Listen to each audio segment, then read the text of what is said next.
hedder Allan Vendelbo og er kommunaldirektør i Greve Kommune. Som kommunaldirektør arbejder man med rigtig mange spændende ting. En af de allermest spændende ting, jeg arbejder med, er at understøtte byrådet i deres beslutninger. Som du måske allerede ved, er der valg til byrådet og til regionsrådene den 19. november. Det er vigtigt, at du stemmer.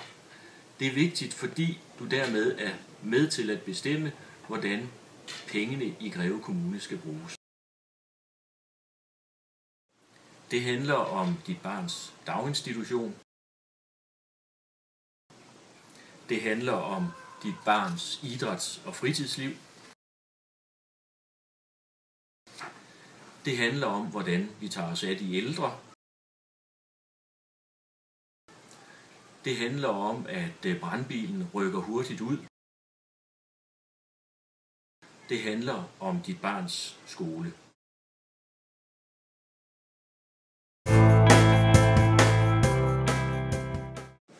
Der er 2 måder, du kan stemme på.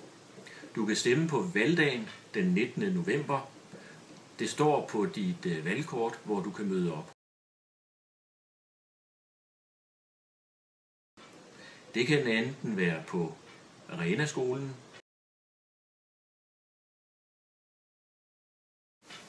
Tjørnelyskolen eller Hundihallen.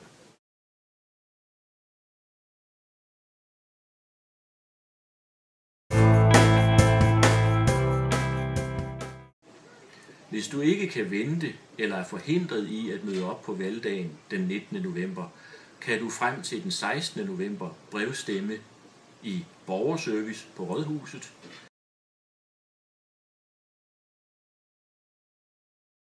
eller på Greve Bibliotek ved Waves.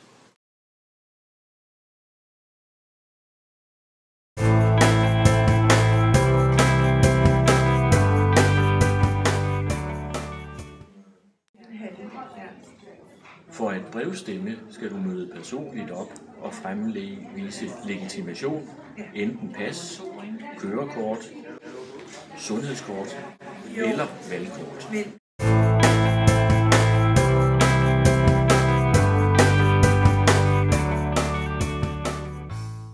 Enten kan man angive bogstavbetegnelsen for partiet, eller man kan skrive partiets navn, eller den sidste mulighed er, at man kan skrive navnet på den kandidat, man vil stemme på. Når du skal stemme, vil der være mulighed for at gå ind i en stemmeboks. Afstemningen skal være hemmelig, og det skal være sådan, at den sker uden overværelse af andre.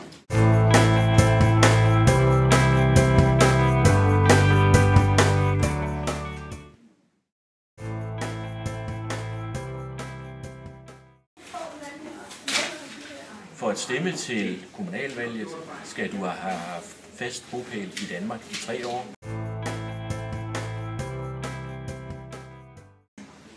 Være dansk statsborger.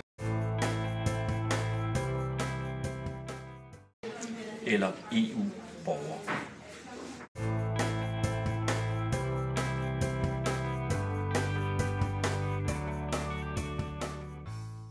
Der er mange forskellige partier og mange forskellige personer, der stiller op til kommunalvalget i Greve Kommune.